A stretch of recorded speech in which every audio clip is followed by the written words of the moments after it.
बाद में चूँकि ये उस तरफ से तो हट गया फिर, लेकिन इनका जो अपना एक बेसिक इंटरेस्ट था, आर्ट में उनका इंटरेस्ट आपको पता है कि वो शुरू से ही था। जी जी। और इंटरनेशनली रिकग्नाइज्ड इंटेलेक्चुअल थे वो माशाल्लाह, शायर भी थे। तो शायरी के हवाले से आप उनको किस तरह रेट करते हैं? शायरी पेंटिंग्स तो बहुत हमने भी देखी हैं और आप जानते हैं कि पेंटिंग्स बड़ा के बारे में भी मैं इस मौके का फ़ायदा उठा के ये बताना चाहता हूँ, क्योंकि फ़र्द की तो चलो फिर कोई याददाश्त होती ना, अफराद की याददाश्त बड़ी कमज़ोर होती है। तो और अब तो एक नई जनरेशन जवान हो गई जिनको शायद ये बात पता ही नहीं होगी जी। कि ये जो मुसव्वराना ख़ताती है, हाँ जी। इसकी इब्तदा, इसके मोजिद आप समझें हनीफ रामे साहब हैं। साद कैन या शाकिर अली ने 10 साल बाद ख़ताती की थी।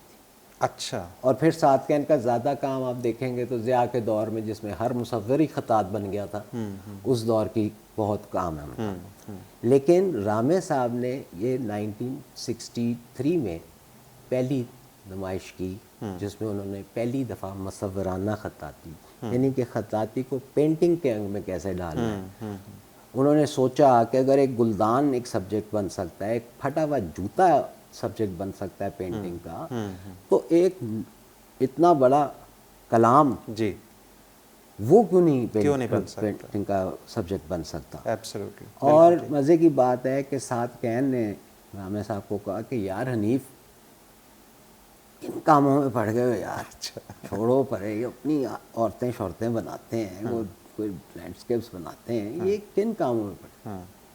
यानी कि बाकायदा उनका तमस्खर उड़ाया। अच्छा। और 10 साल बाद, मैं अभी कुछ दिन पहले याद कर रहा था कि हम एक दफ़ा मैं उनको डॉक्टर शहरयार के पास लेके गया, ये डॉक्टर्स हॉस्पिटल में। ओके।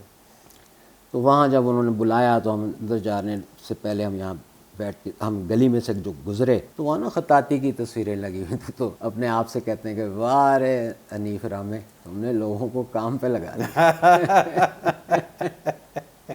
सोचिए शायरी पे क्या कमेंट है शायरी आपका? पे मैं आपको बताता हूँ कि रामे साहब कभी भी शायर नहीं था। अच्छा। हाँ, तो होता ये, एक दिन मुझे कहते हैं कि यार ये लोग जो हैं दानिश्वर, अदीब, मुफक्कर, मुसव्विर, शायर, ये भी लिख देते हैं। तो मैंने सोचा कि अब उन्होंने लिख ही दिया तो क्यों ना शायरी की, क्यों ना शायरी कर दी जाए। अच्छा, मेरे लिए ये खबर थी क्योंकि मैं उससे पहले शायरी शुरू कर चुका हुआ था। अच्छा।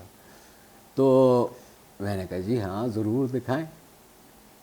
तो उन्होंने मुझे वो अपनी ब्याज जो उन्होंने लिखी हुई हाथ से, वो उन्होंने मुझे दिखाई, ये देखो। मैंने कहा जी, मेरी बहुत दोस्ती थी रामे साहब से। मैं उनका एक ही बेटा हूँ, एक मेरी बहन है वो मरियम, वो मैनचेस्टर में डॉक्टर है।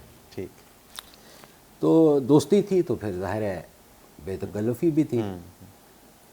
मैंने कहीं कह दिया, मैंने कहा जी ये एक ही शोबा रह गया था जो आपने छोड़ा हुआ था, मैंने उसको पकड़ा, आपने अब उसको भी पकड़ लिया है, ठीक, चले कोई बात नहीं। अच्छा, ये कह के ना मैं ऑफिस चला गया। नहीं, मैं ऑफिस नहीं गया, उन्होंने मेरे साथ दफ्तर जाना था। राइट। मैं, उनका कमरा ऊपर था, मैं नीचे उतर आया तो कहते हैं अच्छा फिर मैं तैयार होता हूँ तो फिर निकलते हैं। कुछ देर के बाद मैं ऊपर गया, देखने के तैयार हो गए, तो अभी शावर में ही थे। तो मैंने देखा डस्टबिन पे मेरी नज़र पड़ी, तो मैंने देखा वो ब्याज जो है वो टुकड़े टुकड़े होके ना डस्टबिन में पड़ी।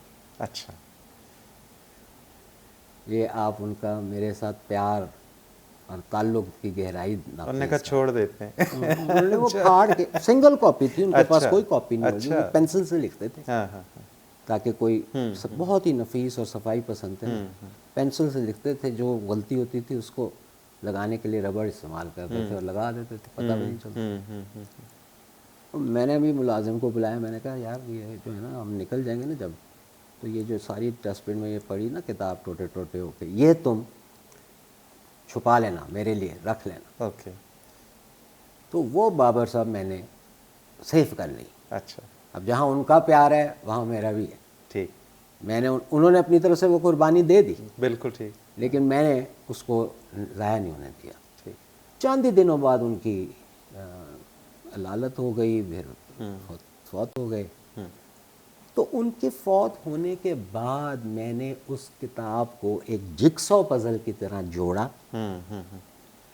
और फिर उसकी किताब बनवाई ओके, और संगे मील से छपवाई। पब्लिश की। जी। अच्छा अच्छा अच्छा, तो वंडरफुल। ये उनकी ज़िंदगी में नहीं हुआ, ये मैंने सारा कहानी जो है उसके पेश लफ्ज़ में भी लिखी है। अच्छा अच्छा। तो ये इस तरह उनके आप शायर होने का मैंने आपको बताया। अच्छा, उनकी एक किताब पंजाब का मुकदमा बहुत जी जी मशहूर हुई, जी।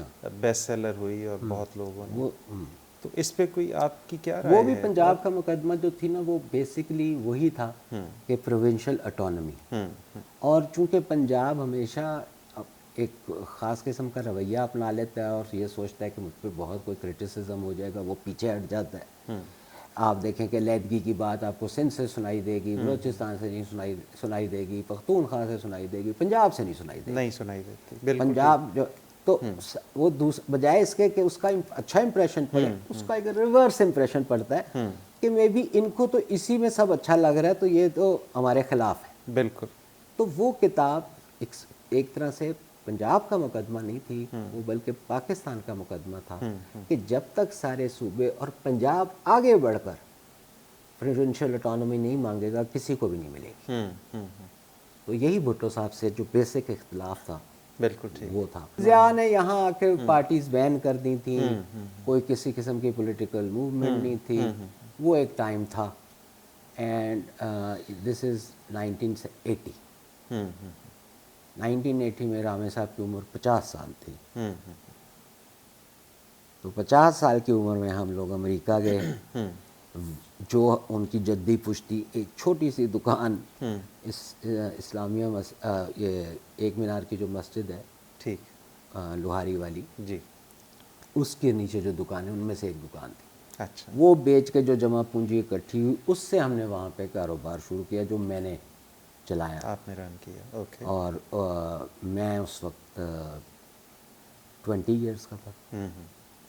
तो मैंने वो चलाया और उसके सहारे हम सस्टेन किए। फिर 83 में और 84 के लगभग ये वापस आए।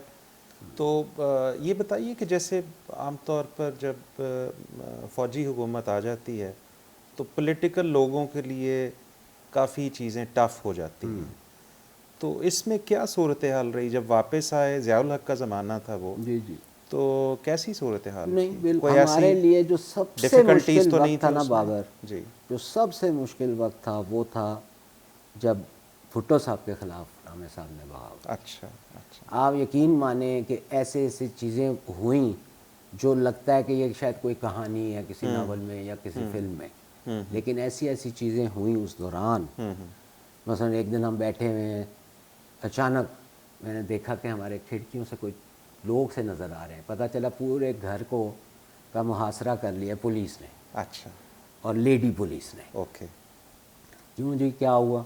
रात के 10 बजे आप आ गए कि जी वो रामे साहब को तो सज़ा हो गई है, तो उनकी कुर्की होगी, तो 50,000 रुपये का जुर्माना उन्होंने नहीं भरा, तो हम आपकी गाड़ी ले जा रहे हैं। अच्छा, जो वाहिद चीज़ हमारी अपनी थी ना, वो गाड़ी थी। अच्छा। Toyota Corolla okay 1974। ओके। वो घर भी हमारा नहीं था, तो कराए हाँ, जाहिर है, हाँ, वो उठा के वो ले गए। ठीक। यानी कि सुबह 4 बजे के करीब रामे साहब को स्पेशल ट्रिब्यूनल में बुलाया गया और सज़ा सुनाई गई और अमेजिंग। 7 जुर्माना लगाया गया। और उसी की रात को 10 बजे हमारी गाड़ी जो है वो उठा के ले गए। कोई माइका लाल इस तरह की खबर नहीं छापने के लिए तैयार था। मैं और मेरी वालदा हम गए नवाए वक्त के दफ्तर, ओके, और निज़ामी साहब से मिले, मजीद निज़ामी साहब से, और उनको ये रुदात सुनाई। नवाए वक्त ने, उसको क्रेडिट जाता है, उसने फ्रंट पेज पे ये खबर लगाई। ओके। अगले दिन हम सुबह उठे तो हमारी गाड़ी बाहर खड़ी हुई थी, अच्छा, खुद ही छोड़ के चले गए। बिल्कुल ठीक। अच्छा, मुझे ये बताइए कि जैसे आजकल होता है कि जो जिनके पास ये सियासी ओहदे होते हैं, कोई चीफ मिनिस्टर है या गवर्नर है या कुछ इस तरह के ओहदे रखने वाले लोग हैं, उनके बच्चे तो बड़े प्रोटोकॉल एंजॉय करते हैं। जी। तो उस ज़माने में ये चीज़ें थी कि चूँकि हनीफ साहब तो गवर्नर भी रहे, चीफ मिनिस्टर भी रहे, फाइनेंस मिनिस्टर भी रहे। जी जी कितने ओहदे उन्होंने मुख्तलिफ औकात में उनके पास थे। जी जी। तो क्या वो ज़माना भी इसी तरह था कि बच्चे जो हैं वो भरपूर प्रोटोकॉल्स और यकीनन ये होगा, सारा enjoy- नहीं वो ज़माना ऐसा नहीं था। ये तो इसमें तो फिर ये टेररिज्म और ये सारी चीज़ों की मदाखलत की वजह से एक उनको एक्सक्यूज़ मिल गई है कि नहीं जी, एक गाड़ी पुलिस की काफ़ी नहीं है, 6 होनी चाहिए, फिर साथ एक Security और ये एम्बुलेंस भी होनी चाहिए, फिर साथ एक ये भी होना चाहिए, वो भी। सही। लेकिन उस ज़माने में ये नहीं था। अगर चीफ मिनिस्टर जा रहा है, ज़्यादा से ज़्यादा उसके पीछे उसके 2 वज़ीर जिन्होंने उसी महफिल में शरीक होना है, या वो जा रहे हैं, सामने एक पायलट जा रहा है, ये नहीं था। तो लेकिन हमारे, मैं आपको बताता हूँ कि जब हम बाबा चीफ मिनिस्टर बने तो हमारे फ्लीट में कुछ 16 गाड़ियाँ थी। अच्छा 7 क्लब रोड पे 16 गाड़ियाँ पार्क होती थी अच्छा, चीफ मिनिस्टर के फ्लीट में। बिल्कुल ठीक। तो मैं उस वक़्त को 15 साल का। अच्छा तो एक साहब मेरे पास तशरीफ़ लाए और उन्होंने कहा, मेरे पास क्या तशरीफ़ लाए, वो मिलने आए बाबा को। अच्छा तो कहीं लॉन में मैं खेल रहा था, इधर मेरे कोई दोस्त थे, हम लोग कुछ भाग दौड़ कर रहे थे, क्या कर रहे थे। तो मुझसे उसने ऐसे अपना तारुफ कराया कि मैं एमपीए हूँ सियालकोट का, और ये वो, आपको क्या, आप क्या खेलते हैं, क्या शौक़ है, फलाना फलाना। मैंने कहीं कह दिया हॉकी खेलता हूँ। अगले दिन कोई 11 खिलाड़ियों का हॉकी का सामान और ये सारी चीज़ें आ गई। ओके अच्छा, बाबा का ये था कि उनको पता हर चीज़ का चल जाता था या होता था। तो आप ये देखें बाबर साहब, ये भी अपने तर्ज की एक अनोखी मिसाल है कि उन्होंने क्या किया कि मैंने जो ही मैट्रिक किया, उन्होंने मेरी खाला के साथ प्रोग्राम बनाया। मेरी खाला सैन फ्रांसिस्को में रहती थी, ठीक। और कई साल से वहाँ थी, और मार्च में वो चीफ मिनिस्टर बने। जुलाई में उन्होंने मुझे मेरी खाला के पास अमेरिका भेज दिया, ओके और वहाँ हाई स्कूल में मैं दाखिल हो गया। ठीक। और मुझे, यानी कि आप ये समझें कि मैं अपने आप को सस्टेन करने के लिए या अपनी कोई छोटी छोटी ख्वाहिशात को पूरा करने के लिए वहाँ साइकिल पे अखबार बेचता था। अच्छा बिल्कुल ठीक। मुझे चीफ मिनिस्टर की प्रोटोकॉल्स का, मुझे चीफ मिनिस्टरशिप के कशकों का कोई इतना सब बिल्कुल उन्होंने सोचा कि ये अगर यहाँ रहेगा तो ये ना भी ख़राब होना चाहे तो लोग इसको ख़राब कर करेंगे देंगे। हाँ, और इसको आगे रख के मुझ तक पहुँचेंगे, बिल्कुल सही। तो इसको यहाँ रखो ही ना। एब्सोल्युटली बिल्कुल ठीक। और जिस दिन वो अरेस्ट हुए हैं, जिस दिन उन्होंने चीफ मिनिस्टरशिप छोड़ी और पता चला है कि उनको अरेस्ट कर लिया, कोई 2 दिन के लिए कर लिया, तो मैंने लिखा, मैंने फ़ोन किया कि जी मैंने आना है वापस। क्योंकि मुझे भी एहसास था कि वहाँ तो वो अगर अरेस्ट हो जाते हैं तो सिर्फ मेरी माँ है और मेरी छोटी बहन है। Right right. तो मतलब वो हमारे लिए एक बहुत कठिन मरहला था।